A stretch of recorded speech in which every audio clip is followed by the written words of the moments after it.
Coucou tout le monde, alors on se retrouve dans une nouvelle vidéo aujourd'hui où je vais vous parler du pouvoir du maquillage, le Power of Makeup. C'est une vidéo qui est sur les réseaux sociaux maintenant depuis des années, qui a été sortie de base par Niki Tutorial, que vous connaissez toutes j'imagine, et qui a été repris par un peu tout le monde en fait. Et c'est une vidéo que je trouve sublime par son message notamment, parce qu'elle renvoie à plein de choses, plein de messages positifs. Et du coup je voulais vous parler de ça en fait.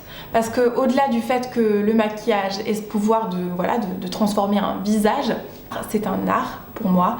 Quand on voit ce qu'arrivent à faire certaines personnes, que ce soit avec des maquillages artistiques ou non, que ce soit des maquillages de tous les jours, mais vraiment des make-up qui... Tu les vois, tu te dis oh, mais waouh quoi, t'as l'impression que ça a été facile à faire mais tu vois pas tout le travail qu'il y a derrière, tu vois pas combien de temps la personne s'est entraînée jusqu'à faire ce make-up. Enfin bon, après ça peu importe, mais pour moi le make-up c'est un art, c'est un loisir également, parce que voilà, je peux très bien passer mon dimanche, d'un coup j'ai envie de sortir mes palettes, boum, je suis en mode chill devant Netflix et puis je sors mes palettes et je commence à m'éclater. Au-delà que ce soit ça, ça a vraiment un message très positif pour moi. Le make-up ça donne confiance en soi, ça apporte de l'estime pour soi. Ça peut renvoyer à quelqu'un qui n'est pas naturel, qui est superficiel, qui ne pense qu'à des choses futiles, parce que oui le make-up c'est futile, mais et alors c'est pas le problème en fait. Moi actuellement je suis toujours incapable de sortir m'acheter une baguette de pain sans make-up, sans correcteur. J'ai plus honte de le dire parce que je pense que c'est le quotidien de beaucoup de personnes, que ce soit des filles ou que ce soit des garçons. Et oui, ça peut être un complexe. Alors pour moi, je travaille encore là-dessus. C'est comme je vous le dis, je sors mon chien à 7h du matin, j'espère ne croiser personne, et si je croise quelqu'un, eh ben, je baisse le regard. C'est triste, mais voilà, c'est quelque chose sur lequel je travaille, et je pense que je suis pas la seule dans ce cas-là, loin de là. Et c'est dommage, mais on va tous se serrer les coudes et travailler là-dessus. On a tous nos démons, on a tous nos faiblesses et nos complexes. Pour moi, c'est les cicatrices d'acné, parce que j'ai très peu d'acné, ou alors une fois dans le mois, voilà. J'ai beaucoup de cernes, j'ai beaucoup de cicatrices encore d'acné que j'essaye de résorber au fur et à mesure des mois, des semaines et des mois, mais voilà, c'est pour ça que je me maquille autant le teint. Croyez-moi, il y a des jours où j'ai juste pas envie de sortir mes palettes et de m'amuser. Là, que ce soit tout ça, le make-up, ça vous apporte de la confiance en soi. Il y a beaucoup de gens qui le comprennent pas, parce que voilà, il y en a, ils vont complexer sur leur poids, sur leur poitrine, sur leurs cheveux. Moi, je complexe sur ma peau. Alors j'ai pas une peau monstrueuse, hein. Je sais qu'il y en a qui vont dire mais ta peau elle est pas si dégueulasse que ça. Je le sais, mais voilà, les complexes c'est comme ça. On les comprend pas chez les autres, on les comprend que chez soi la plupart du temps. C'est pour ça que l'ouverture d'esprit est une qualité que j'admire énormément, soit dit en passant. Mais voilà, du coup je voulais montrer ce qu'on pouvait faire avec du make-up, qu'on peut être belle avec ou sans make-up. Ça c'est le message que je veux vous donner au fur et à mesure. Ayez confiance en vous, et si le make-up peut vous donner ce petit atout, cette girl boss, ce pouvoir de regarder droit devant vous, de regarder les gens droit dans les yeux, d'avoir des conversations avec des gens, tout simplement parce que vous savez que vous renvoyez une image qui vous plaît à vous, parce que c'est une image qui doit vous plaire à vous avant tout. Vous n'êtes pas là pour plaire aux autres. C'est le message que je voulais vous faire passer, j'espère que vous le comprendrez. En tout cas, c'est pas pour autant que je suis pas quelqu'un de naturel, je pense pas que ce soit le cas. J'ai des valeurs, j'ai des qualités et des défauts comme tout le monde. Mais j'ai aussi des complexes, et je m'éclate avec le make-up. Même si je n'avais pas ces problèmes de peau, je me maquillerais les yeux, le visage, c'est chargé, et j'adore ça. J'ai pas honte de le dire. C'est pas pour autant que je suis pas quelqu'un de naturel. Je vous laisse pour la vidéo qui est tout de suite, et on se retrouve tout à l'heure. Bisous. Donc on va commencer avec le primer de chez Tarte. C'est le Timeless Mossing Primer. Alors j'utilise quasiment jamais de primer. Là j'en utilise parce que je fais un total look. Mais c'est vrai que c'est pas quelque chose que j'utilise au quotidien. Je vais en mettre uniquement là où j'ai les pores qui ressortent, donc sur la zone T.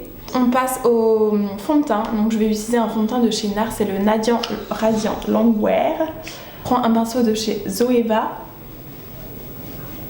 On n'oublie pas de descendre dans le cou parce qu'on a tendance à trop oublier.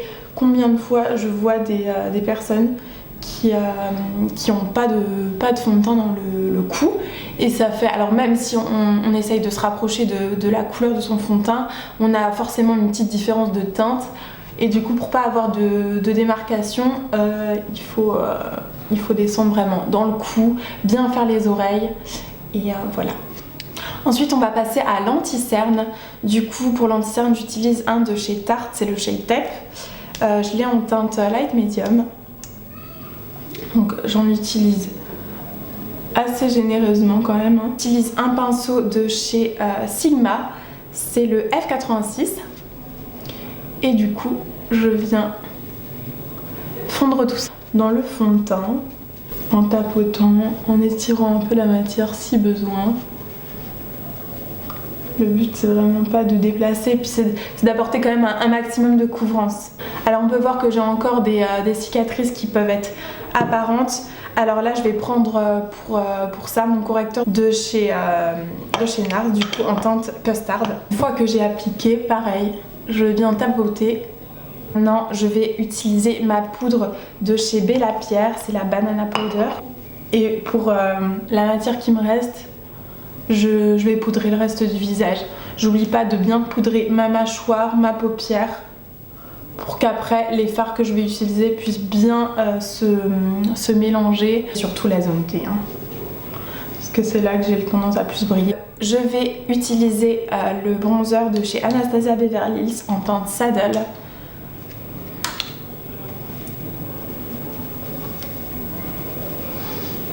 Alors pour les bronzers, c'est vrai que je suis pas encore une pro.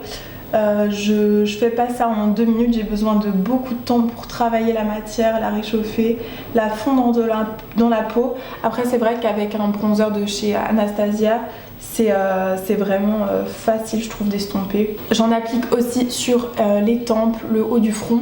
Alors c'est pas pour rétrécir mon front ou quoi. J'ai pas spécialement un grand front, mais c'est plus pour homogénéiser tout ça. Et du coup voilà. Après je creuse quand même pas mal mes joues. Pourquoi? Parce que j'ai quand même des bonnes joues de bébé encore. Je fais bien aussi la mâchoire pour pas qu'il y ait de double menton, et j'estompe. Je remonte bien vers les pommettes.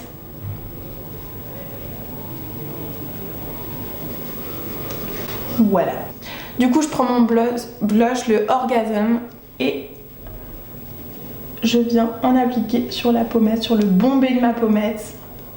Il est irisé, du coup vous n'avez pas forcément besoin de mettre de l'highlighter, mais moi j'en ai quand même, voilà, parce que j'adore ça. Je viens prendre la palette Gold Palette, Bar of Gold Palette de chez Charlotte Tilbury. Elle est trop belle. Il y a 3 highlighters. Je vais mélanger la teinte 1 et 3. Je viens en appliquer généreusement parce qu'on veut que ça brille. J'en applique légèrement sur le dessous de mon sourcil, également sur l'arête de mon nez et la pointe de mon nez. Regardez-moi ce glow. Ensuite pour ce qui est de mes sourcils, alors je les maquille pas au quotidien, je les brosse tout le temps pour qu'ils soient bien coiffés. Mais je les maquille pas du tout au quotidien. Là on va le faire pour combler légèrement les trous. Voilà, donc une fois que j'ai appliqué le crayon, je reviens brosser. Ensuite je vais venir fixer mon sourcil avec le gel à sourcils de chez Anastasia Beverly Hills. Ensuite on va passer aux yeux du coup, et je vais utiliser ma palette de chez Morphe, la 39 Gold, qui est énorme, qui est trop bien. Je sais pas si vous connaissez les produits Morphe, mais c'est des trop bons produits. Niveau rapport qualité-prix c'est ouf. Déjà c'est pas des palettes chères. Celle-là elle est un peu plus chère parce qu'elle est en collaboration avec Kat Nana, mais habituellement elles sont à une 30aine d'euros. Vous avez quand même énormément de fards, je vous montre. On va commencer par une couleur de transition avec un pinceau assez fluffy qui va juste nous permettre de faire une transition entre les couleurs. C'est très subtil comme vous pouvez le voir. C'est vraiment pour avoir une bonne cohésion entre les couleurs. Je vais prendre une couleur un peu plus chaude. Je sais pas du tout ce que je vais faire comme make-up, hein.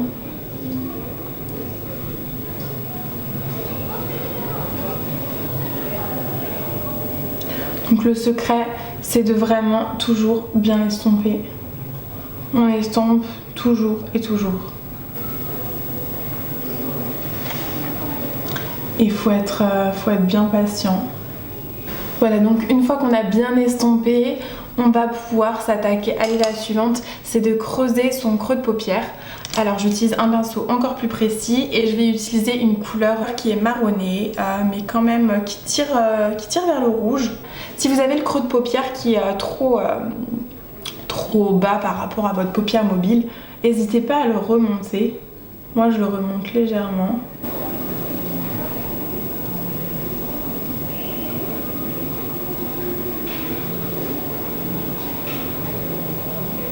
Faut pas hésiter à fondre les couleurs entre elles.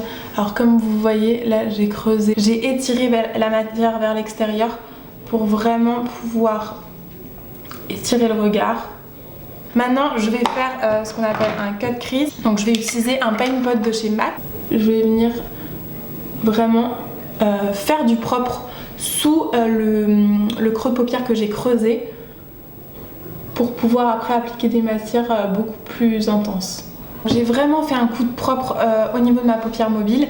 Voilà, donc une fois que j'ai fait ça, je reprends mon pinceau avec la couleur qui était plus chaude, plus rouge, et je viens estomper les bords. Une fois qu'on a fait ça, on vient appliquer vraiment une touche de peps, de dimension. Au doigt, je vais venir appliquer une couleur beaucoup plus pétante.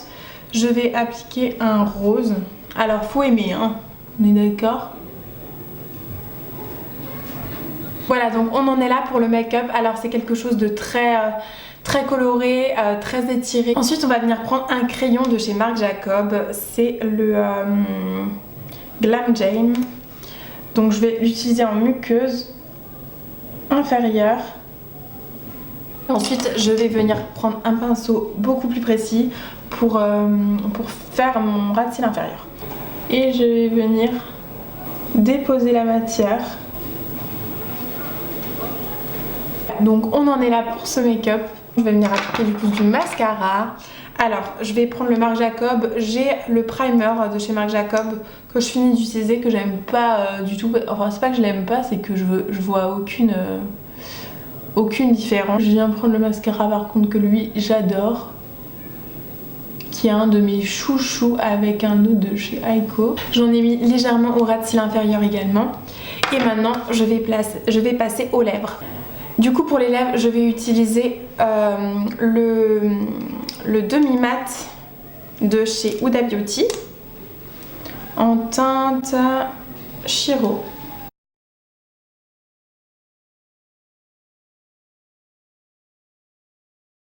Et du coup voilà, on en est là. J'ai la moitié des lèvres faites, comme vous pouvez le constater, la moitié du visage fait. Voilà, donc j'espère que la vidéo vous aura plu, pourra vous apporter quelque chose. Et quand vous croisez quelqu'un avec du make-up, ne vous imaginez pas qu'elle est tout le temps comme ça, flawless, qu'elle est tout le temps sûre d'elle. Un jour je peux avoir un maquillage super soft avec juste mon teint de fait, un petit trait de liner, du mascara. L'autre jour faire des make-up beaucoup plus chargés, encore là je me suis pas non plus, j'étais pas dans l'expression à la folie. Mais voilà, faire des maquillages de folie et on s'amuse, et le lendemain être complètement le visage sans rien avec juste un peu de crème et voilà. N'hésitez pas à la commenter, à vous abonner si jamais vous voulez suivre la suite de mes aventures, de nos aventures, et n'hésitez pas à mettre un petit commentaire aussi sur ce que vous voulez en fait, juste partager. Voilà, je vous fais des bisous et je vous dis à très bientôt pour une nouvelle vidéo. Bisous.